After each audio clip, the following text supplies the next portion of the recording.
If you have been thinking about investing in Dubai real estate and maybe you even found a project that looks good, but you have that feeling of, am I missing something? The truth is, you probably are. Because I have seen investors buy a project that should have made them around $150,000 in profit and they barely walk away with nothing. Not because the project was bad, but because they have made at least one of these mistakes. Michelle here from the UK saved up $300,000 and invested in one of the projects in Dubai back in 2018. Some agent had convinced her that this was the hottest deal, promising over 50% ROI in a year. But that didn't happen. She struggled to sell the property and had to settle for a loss of 40% after holding it for over 2 years and with no tenants. When she texted me last year in January, she was asking me if she was just unlucky. My answer to her was no.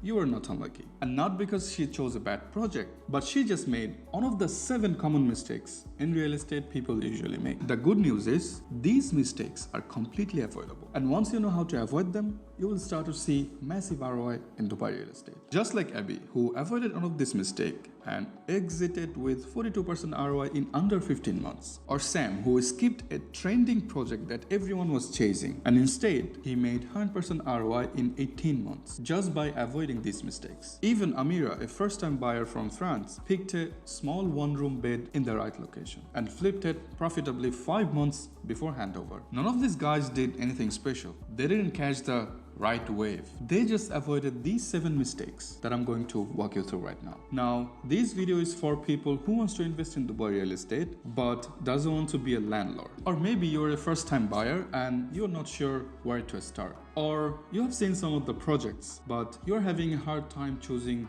which one is the better. Or maybe you have invested before but it didn't really turn out the way you hoped. So this video is going to really help you get that peace of mind. But if you're someone who is looking for the cheapest or distressed deals in Dubai, or you're looking to rent a property in Dubai for yourself, then this might not be the best video for you. You can still watch it. Maybe you'll get some ideas out of this video. Now, I have worked with 100+ international investors, from first-time buyer to experienced global investors. And I can tell you, most expensive mistakes in this market aren't from the bad projects. They're from smart investors who didn't know what to look for. Today, I want to show you the 7 mistakes you want to avoid if you want to make good money in Dubai real estate.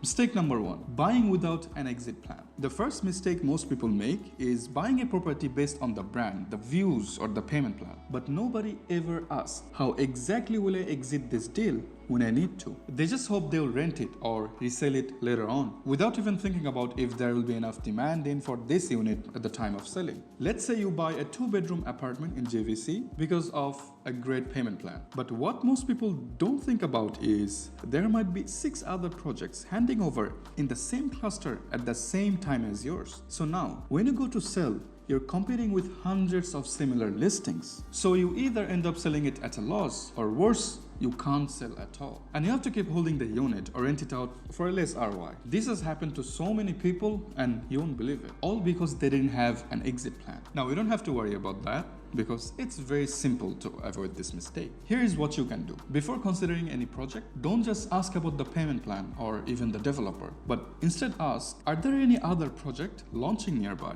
If so, what are the expected handover dates for those units? And if too many projects are being handed over at the same time as yours, then it would be a good idea to look elsewhere. A client of mine, Emily, she was the first-time investor from the UK. Someone told her to buy a hyped-up 2-BR unit in JVC, where too many buildings were being delivered. When she came to me for a second opinion, I explained to her why it wasn't a good idea. And instead, I encouraged her to go for a studio in Urjan, where not a lot of projects were being delivered at the time. So the supply was low and demand was high. She ended up selling the property before handover at 42% in just 18 months. And the 2-BR in JVC that she almost bought, today is renting out for only 4%, and that's barely beating the inflation. Mistake number 2, assuming every project from a big developer is a good investment. I hear this every single time. If it's by a big developer, it must be a good deal. And while it's true that tier 1 developers like Emaar, Meras, Ellington often deliver quality, but not every project they launch is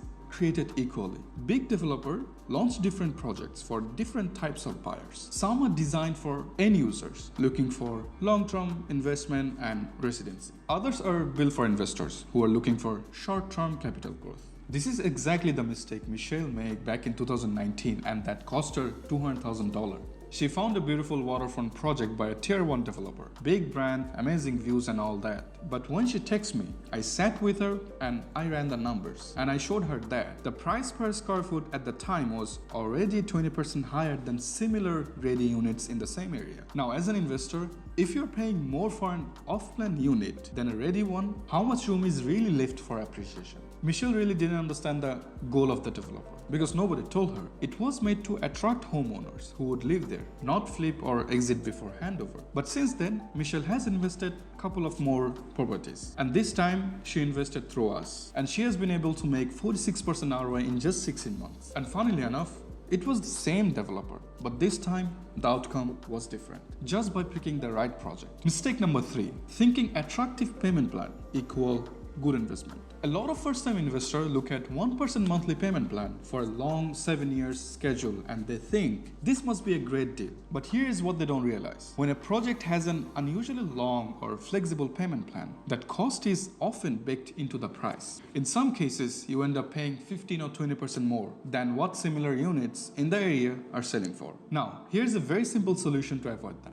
Let's say you found a project in JVC, somewhere here, with a 1% payment plan. Here's what I want you to do next. Find all the projects that are launching within the area that don't have a fancy payment plan.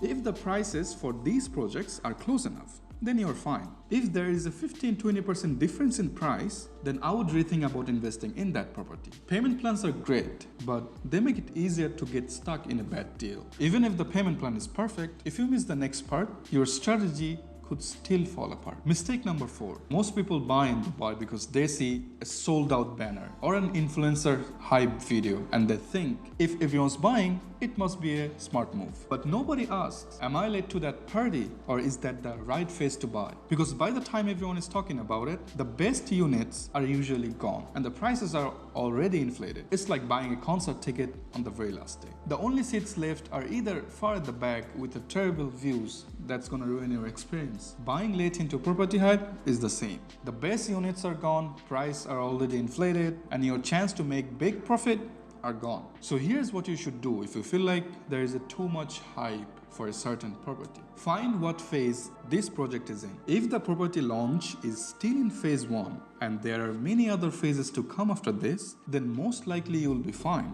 It's not too late. If you're at the end of the phase launch, then you will most likely be paying end user's price. I had a client, Luca. He was tempted to join a flashy downtown launch. Everyone was talking about it, but we looked at the master plan. We were already in phase 3 with prices at their peak. So we switched into a quite new development in Al Furjan. No hype, no sold out sign, and price still in early phases. And the result? In just 10 months, Luca saw 47% in returns, while the property downtown after the hype barely got 8% in returns. Mistake number 5, but I see it way too often, is letting emotions drive the decision.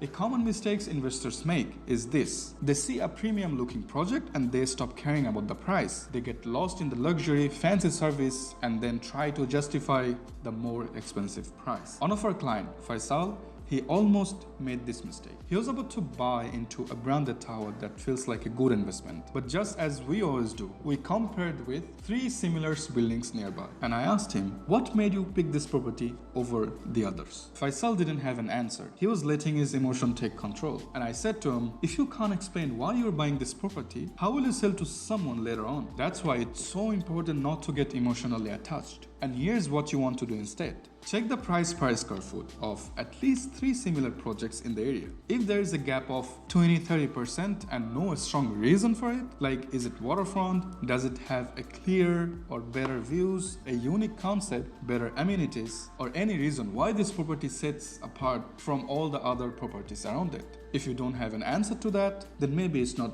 worth premium price tag. And this brings me to mistake number 6, thinking it's all about PSF. Most people think that the lower the PSF, the better the deal. That's not always true. Let's say you buy a 3-bedroom unit in a mid-tier community because it has lower PSF than a 1-bedroom or studio. But here's what people forget to think about. There is way less demand for 3 bedrooms, both from rentals and buyers. So when it's time to resell, you're stuck waiting for a very specific type of buyer, which could take years before you find one. Now compare it with similar units like studio or one bedroom. They move much faster because more people are able to afford them, investors and end users. Now here's what you can do to avoid this trap. Before you look at the PSF, check one thing. Which size of units in that area are selling faster? If one bedroom and studio are moving faster, then compare the PSF with nearby properties. If 3 bedroom are moving faster, then compare PSF of 3 bedrooms with nearby properties. A client of mine made these mistakes early on. He was set on buying a 2 bedroom in Sports City because the PSF looks good to him. But when we looked deeper, we saw dozens of similar 2 bedroom just sitting on the market. On the other hand, studios were selling quickly and prices were climbing. He took the advice and bought 2 similar 1 bedroom apartments. 17 months later, he exited with 38% profit for each unit. So don't chase the lowest PSF. Look for liquidity and real demand. Mistake number 7. Now this one might seem obvious to you, but it happens more than it should. Not using an agent and going direct to the developer. Most people think cutting out the agent and going straight to the developer is a smart move. You assume it's faster, easier, and maybe you'll end up getting a better deal. But that's not what actually happens. Let's say you have a skin rash for some reason. Then you go to a dermatologist. They will look at it and they will say, oh, you need a laser treatment. If you go to an allergist, they probably say it's an allergy reaction. Now, I don't know much about medical stuff, but the point is that each one will give you a different diagnosis for the same problem. Not because they're lying, but because that's what they know how to recommend. It's the same in real estate. You walk into a developer's office and of course they're gonna pitch you their project. It doesn't matter if it fits your goal, your timeline, your strategy or your investment. You wouldn't take medical advice from just one specialist without seeing the full picture. So why would you do the same when investing hundreds of thousands of dollars in properties? Look, I understand. There are some bad agents out there, ones who just wants to close a deal as fast as possible. But here's what you can do to avoid them. Next time you speak to an agent, don't just talk about the properties. Ask them to explain their reasoning. You can ask, why are you recommending this project specifically? Why and what is the exit timeline and expected ROI? And what are 2 or 3 alternatives that you would eliminate and why? If they can't explain that clearly, then just walk away. A good agent will give you a full breakdown, compare multiple projects, and they will show you what to avoid. Look, if you're serious about investing in Dubai real estate or buying a home here, and you don't want to waste months going through hundreds of listings, I'm offering something better. A free personalized list of properties that are custom made to your goals, strategy, and budget. This isn't some hype-driven or influencer picks. These are hand-picked properties by me and my team. And these properties are gonna have strong fundamentals and are still competitively priced, and most importantly, avoid the mistake we just talked about. It's not just a simple list of properties. You'll also get a breakdown of why each property fits your goal, what kind of ROI you can expect, and a deep dive into the area. So you understand the full picture before you even invest a single dollar. So if you want to get this free personalized list today, all you have to do is click the link down below, fill out a quick form. It's gonna take less than a minute. My team will review your answer and send you a free personalized list. And that's completely for free. So click the link down below, get your free personalized list today.